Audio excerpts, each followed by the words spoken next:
It's the Locked On Flyers podcast for Wednesday, February 28th, your daily dose of Flyers news, analysis, and high quality content that thinks it's very fitting that nobody scored on the power play last night. Yeah, no power outage for the Flyers. For the Wells Fargo, that's a different story. You're Locked On Flyers, your daily podcast on the Philadelphia Flyers. Part of the Locked On Podcast Network, your team every day.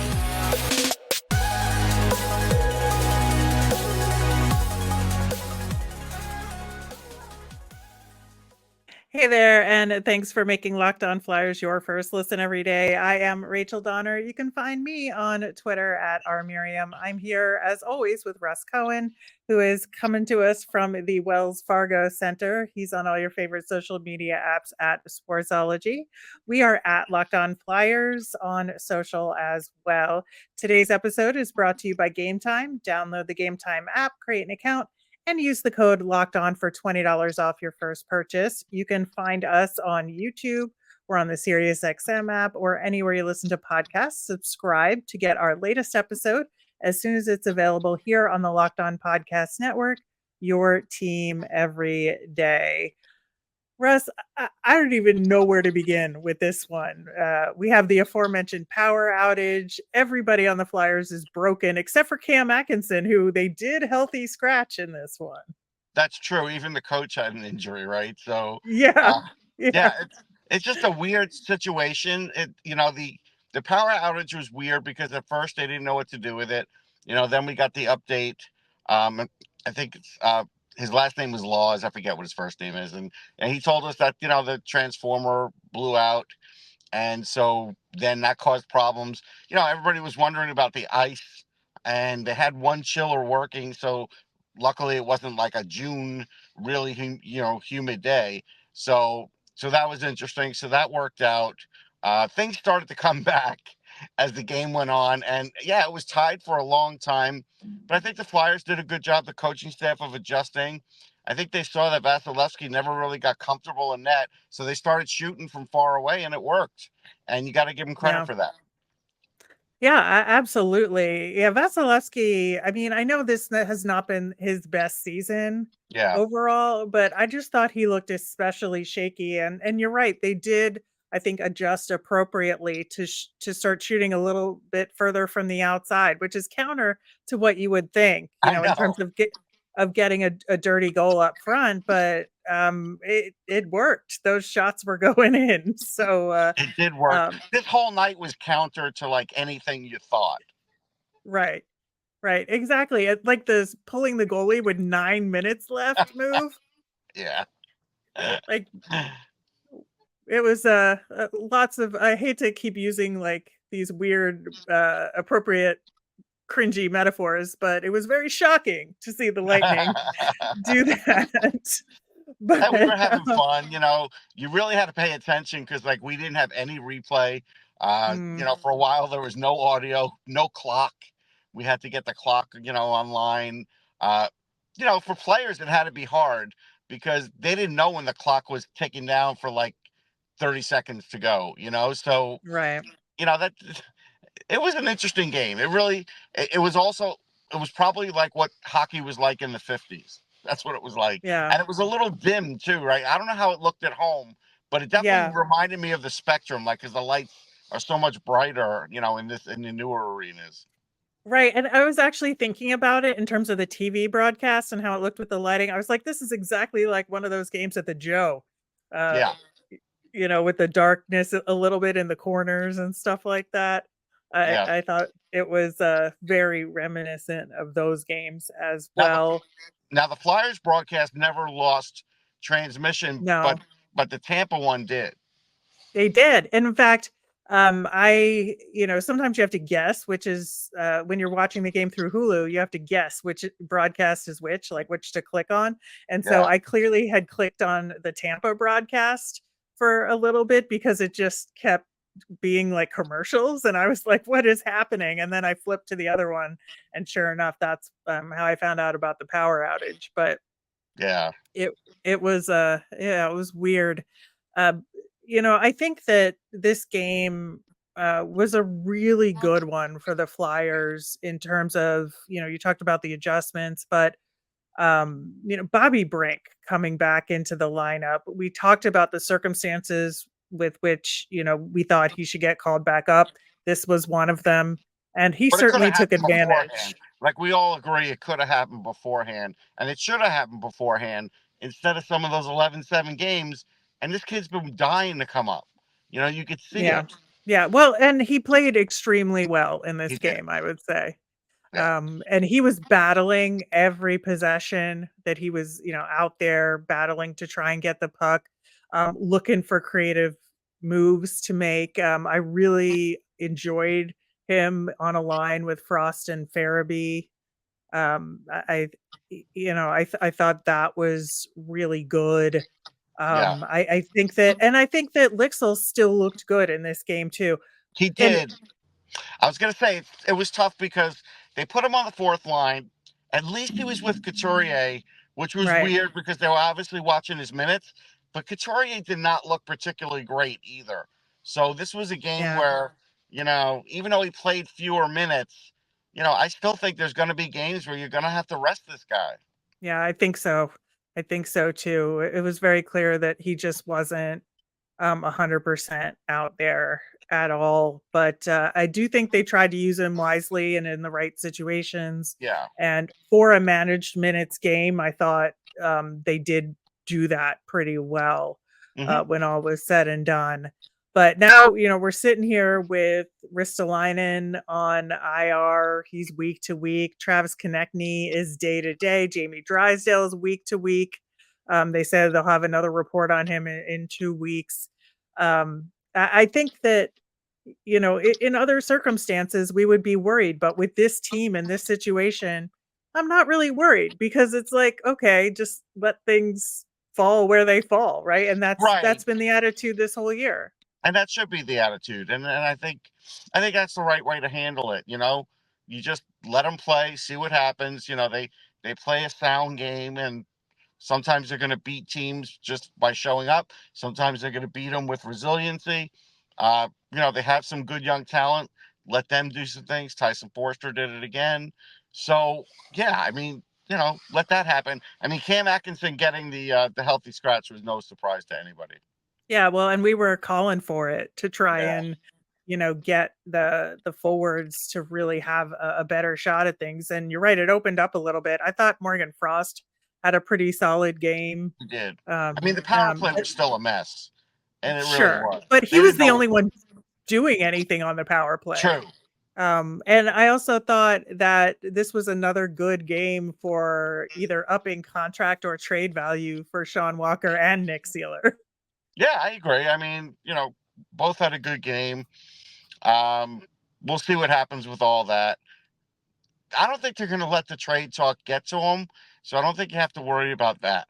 Yeah, and with so many goals for the Flyers, it feels like it's been a while since the Flyers have scored this many. Oh yeah, But obviously with the empty net situation, although maybe not so obviously because it took them 4.5 minutes to get one with an empty net. right. But that being said, Noah Cates, I think, getting one of those empty netters in a really smart play, and then made another really good play on the Sanheim goal as well. I Yeah, think. that was a really good stick handling moment for him. Mhm, It was. yeah. Uh, We need to see So more of that. yep, exactly. And God bless Cam York for actually being able to pot one from the other end of the Yeah, ice. yeah, yeah. Listen. It's good that he could. I still don't know how Owen Tippett didn't score when he had speed coming down on the wing and the lane. I don't know how he missed that. That was a tough moment for It him. But was.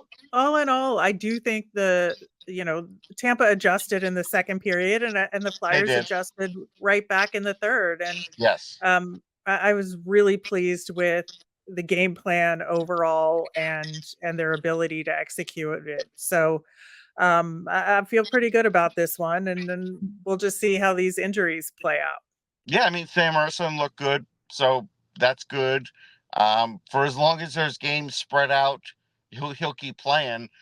At some point Peterson's going to get back in there too. So Well, probably against the Sens, I would say. yeah, which could be like a fight-filled game. We know how those two teams usually are.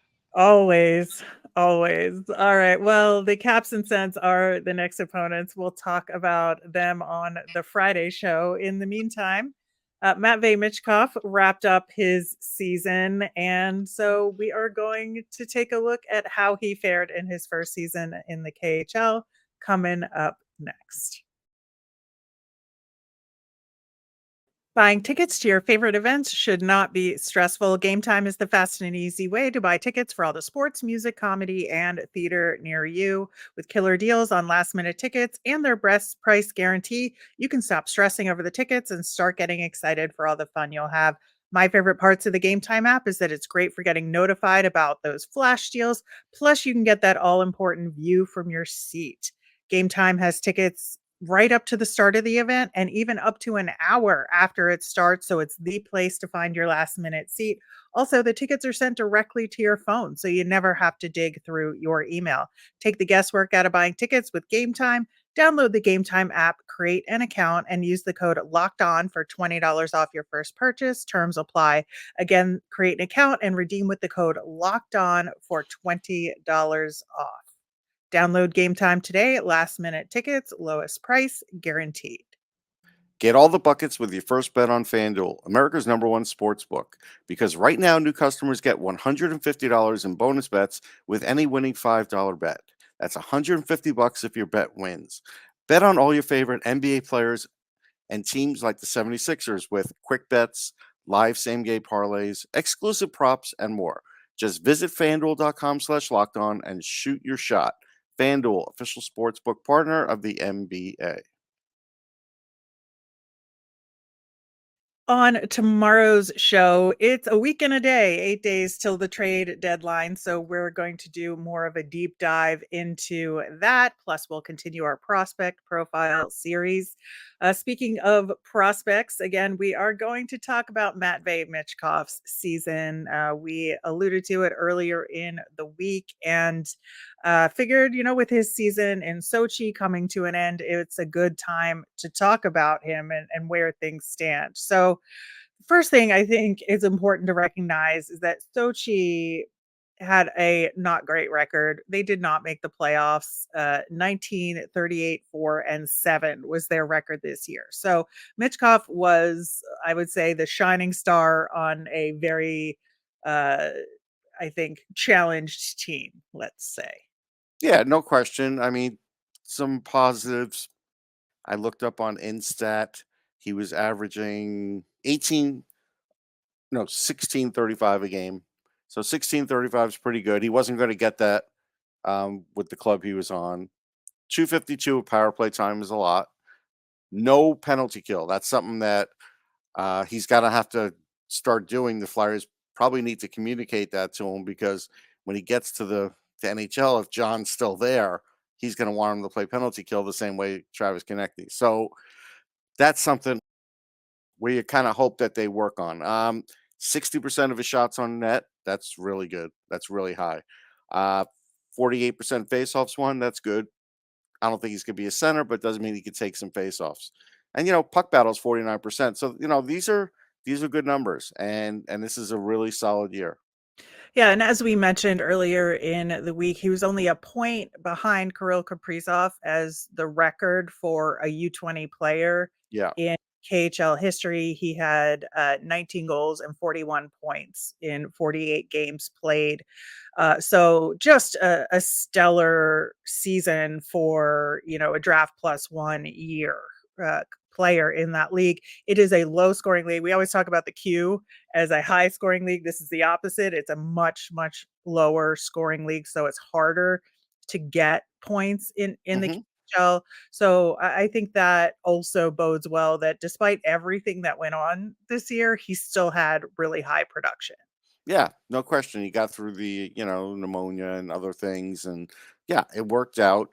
We didn't hear anything bad. So that's good. I just think, like I said, he reminds me of Kaprizov. I think if he has that kind of ceiling, that's a really good player, man. That's, I know people are probably like thinking, wow, Kaprizov, why can't it be better than that? maybe it can, but Kaprizov's awfully good. Like Yeah. to say you're better than Kaprizov or Panarin is really shooting high. And I think we're shooting high already. So, we'll see. But right now, I think he's at least going to hit that level. And then, we'll see. Maybe in the next few years, I'll say he's going to hit a different level. Right. And, you alluded to his pneumonia that he had during the season. So that was one level of adversity he had to deal with Yes. because it's not just being sick, but coming back from a respiratory condition, as we have learned, is not exactly easy. And No. it can have, longer term effects that stick around for a while. So, and hockey obviously is a high octane kind of fitness sport. So that is really good. Playing on a weaker team is sometimes harder to be successful because you need support around you. So the fact that he was able to stand out, I think was really good. And then I think just the loan in general from St. Petersburg was, it was probably a little bit of a ding to the ego to Hmm. start off with. And he was struggling there, like they weren't putting him in. He was healthy scratched a lot, and the coach was really, really tough on him there. And so the loan to Sochi, I think, kind of gave him some new life, and he took it from all accounts with the attitude that he should have and kind of went to work and played really hard. Yeah. I mean, the coach at Sochi said he needs to work on his defense. We know that. Um, and that'll be the question whether he plays in Sochi or goes to SKA St. Petersburg next year.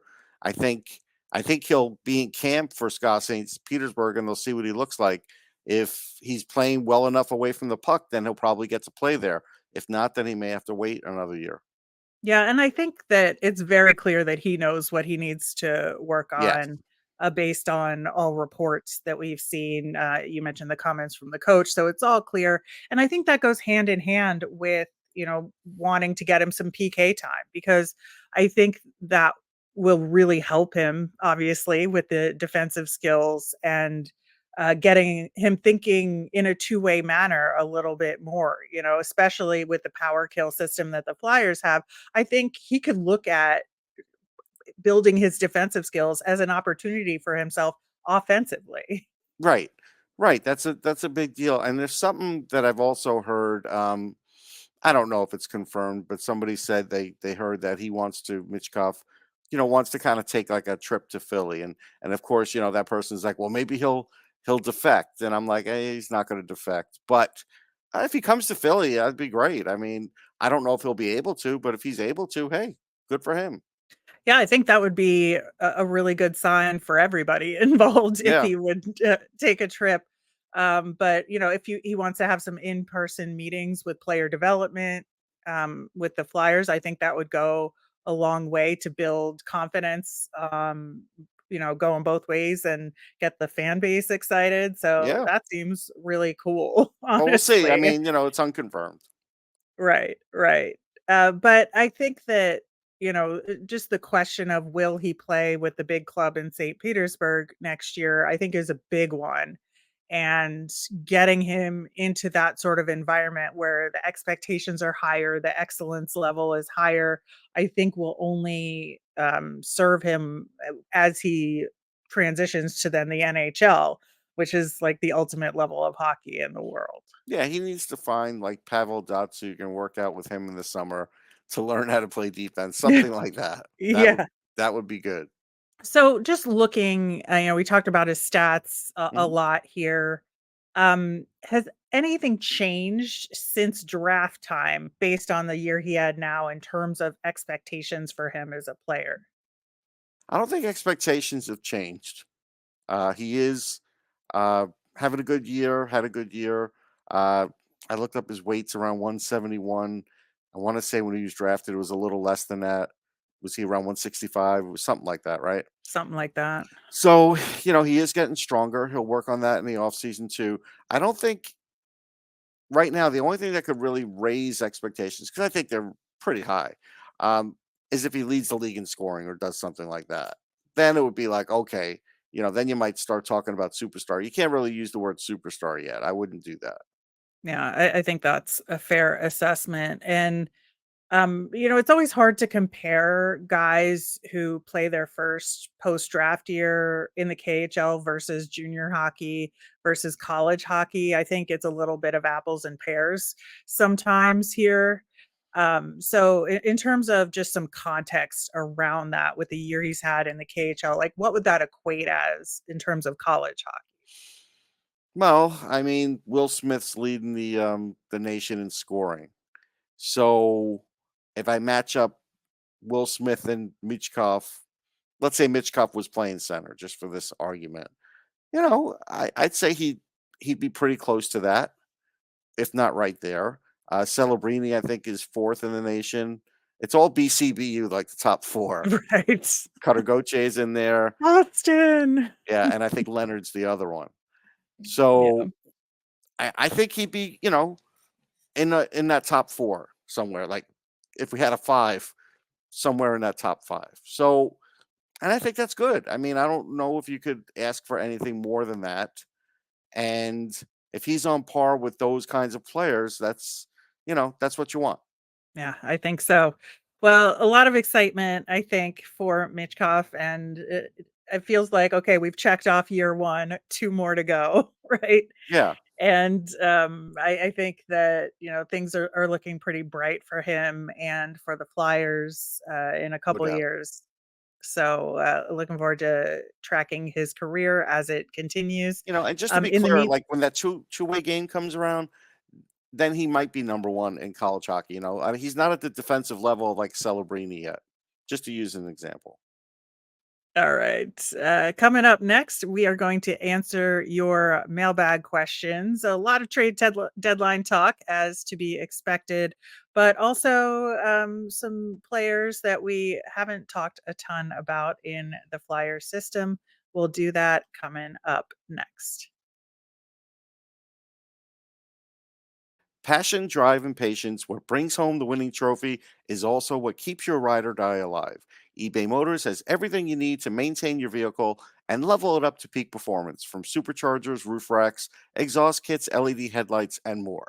Whether you're into speed, power, or style, eBay Motors has got you covered. With over 122 million parts for your number one ride or die, you'll always find exactly what you're looking for. And with eBay Guaranteed Fit, your part is guaranteed to fit your ride every time or your money back. Because with eBay Motors, you're burning rubber, not cash. With all the parts you need for the prices you want, it's easy to turn your car into the MVP and bring home that win. Keep your ride or die alive at ebaymotors.com. Eligible items only, exclusions apply. eBay Guaranteed Fit only available to U.S. customers. Locked On has launched the first ever national sports 24/7 streaming channel over on YouTube. Locked On Sports Today is here for you 24/7, covering all the top sports stories of the day with local experts of Locked On, like us, plus our national shows covering every league, like Locked On NHL. Go to Locked On Sports Today on YouTube and subscribe. So Brendan has a trade deadline question. We're going to get into it in detail on tomorrow's show, but we'll pick one here. He wants to know, who do you realistically see moving by the deadline? Will it happen earlier or at deadline, and why? Mark Stahl, definitely. He's a spare part, but somebody might say, hey, we could use him as a depth guy because he knows how to play in the playoffs. Um, and I think it's Walker or Sealer. That there's a tremendous game of chicken being played here, because the Flyers are talking to both of them. They're trying to see what their contract status is, or asking. I saw a report where Dave Pagnotta had said that Sealer's looking for, his camp's looking for $3 million. The Flyers don't want to give him $3 million a year. So it's like, I just hope the Flyers in that case don't go like 275 for 4 years. Like, I think term is the bad thing here. So I think it's a matter of, and I don't think they're both getting traded. I think that report is erroneous. I think that one is out there just because they're trying to get one or the other two to blink and get them at the contract they want them at, right? Yeah, So that's the it's most fascinating part of this, is the right. Sealer Walker dynamic, because it must be so weird being a defensive pairing together and knowing that your agents and the team and Yeah, on the other teams, you're getting like, pulled wh- apart. what a wild time. What a wild time It for the is. two of them. So it's one of those two. and then the other one probably signs. That's and along with Stahl, I think they're all definites. Anything else is just a possibility. Yeah, I think so. Following up with that, Archie had a question about, well, more of a declarative statement. Please trade Stahl, Danny. Someone must be willing to give you a fifth or sixth for him. Take it. And I'm just wondering, what is the return for Stahl, if any? I would say it's like a conditional seventh. It's like, we'll take him. If he does something, we'll give you a seventh. Maybe they can get a sixth. That's it. Yeah, just to like give Stahl some respect for his longevity in the Right. NHL, make it a sixth. But yeah, I think you're right that it's going to be a struggle to get anything back. But you get the roster spot back, and I think that's Yes. honestly the That's a most key. important aspect of it. That there's a lot of value there for the Flyers. So I'll take it, whatever it is. I'll take it. Chris wanted to know, he had a YouTube comment related to the game against the Blackhawks, which feels like forever ago, but it's been in the last week. So the thing that he noticed most in that game was the energy level that the team played at. I expect some lulls here and there, but if the team is facing a faster team or player, they seem to get tired more frequently and stop moving in order to conserve energy. Is the team conditioning a concern for either of you, or is this just the type of players we have? No, I don't think it's a conditioning thing. I think it's a factor of they just ran these players into an 11-7 gauntlet that gets them tired by the third period Yeah. if they're the forwards. The defensemen are the ones that are getting the even minutes, but the forwards aren't. So I feel like that's the issue. Yeah, I think it absolutely is. And, we've been in our, pregame previews using some of the NHL Edge stats. And if you look consistently, the Flyers skating distance is usually much further than the other teams, Right. in terms of history and tracking that the NHL has started to do, and that has taken a toll. It's not a fitness issue; it's a usage issue, Yes. and the Flyer system, and to your point, the 11-7 wearing out the forwards. So there is a cost to some degree, and Absolutely there is. I think there's been a little bit of fall off in some third periods because of it. So you're not seeing things, Chris. It is there, but there is a reason. Carl commented on YouTube about Igor Zavragin, who we haven't talked about as No. much as Alexei Kolosov or Carson Bjarnason. But to Carl's point, he's had really good results in the VHL this year, which is the league below the KHL in Russia, and he's got a 943 save percentage in 17 games played, 13-1 record, and they've started the playoffs over there as well. Um, how does a VHL result translate, Russ? The way I understand it is, so it's kind of like with baseball. Baseball, you start off in like rookie league, you go to single A. A lot of great players don't get past double A. They usually go from double A to the majors, especially pitchers. So in hockey, if you notice, a lot of great, I'm just saying great, hockey players that are over in Russia usually go from the MHL to the KHL. So the VHL is kind of like, yeah, it's got older players, but it's hard enough to figure out goaltending and then figure out where that sits in the VHL. So that's why I don't really talk about them, because it's just, right now harder to figure out for me. Because again, I'm not a goalie expert, and then you have to figure out that league. The MHL, I've been able to figure out a little easier, but and I don't know about this year, but I know in previous years there's been a lot better players in the MHL than in the VHL, because usually they only are there for a short time and then they go back to the Right. KHL. Right, and just to be clear, the MHL is kinda like juniors, Right. over there, so it's for the younger players, but the VHL is more like the AHL except for without affiliations, per Right. se. Yeah. So, So he might be like doing very well. I just can't push those numbers and tell you it's like something else. Like I just unable to do that. so, I think it's good to keep an eye on him as you do with Yes. everybody in the system, but I think where he ends up next year will be a huge clue as to, if there's something there or not. Yeah, I think so. I think you're right. Russ, you got a question over on Facebook. Who's it Mhm. from and what was it? Yeah, it was from Howard, and basically the question was, so the Flyers, he likes their game plan and they're taught to play a certain way, and then the Phantoms, he's wondering, are they teaching them the same game plan? So that's what he wants to know. Are they on the same page? Is somebody, because he's like, somebody should be able to get called up and not miss a beat if they have the same structure. And they don't have the same structure. Like Torts has said, just early in the year, he said it, that no, and Lappy can do whatever he wants. It's his thing. So, and we've said it needs to change. It needs to be the same thing, and they need to stress that in Lehigh, because I think it does negate some call ups. Otherwise, you end up calling up the same 2 or 3 guys. So, yeah, we would like to see that too, Howard, and we think it should happen. It should have happened this year. We think it should happen by next year for sure. Yeah, I think so. And I think especially defensively, that's where the big Yes. difference comes into play. Whereas I think the Flyers try to bottle teams up more in the neutral zone, and the Phantoms are more of a drive them to the outside Right. kind of team, where the Flyers do that too, but they do the first part, which I don't Right. think the Phantoms do as And they need to, much. if you're down there, you need to practice that more. Yeah, I think that's the biggest difference, and I think the power play structures are a lot different, but I don't know Yes. that matters given the Flyers' success or lack thereof. Yeah, I don't know if the Phantoms power play structure would do better, but it couldn't do worse. Could not. All right. That will do it for today's show. Of course, we will be back tomorrow talking prospects, talking trade deadline.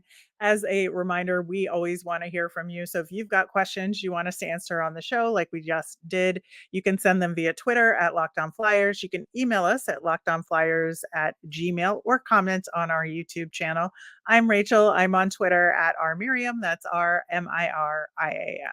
I'm Russ. I'm at Sportsology, SPORTSOLOGY.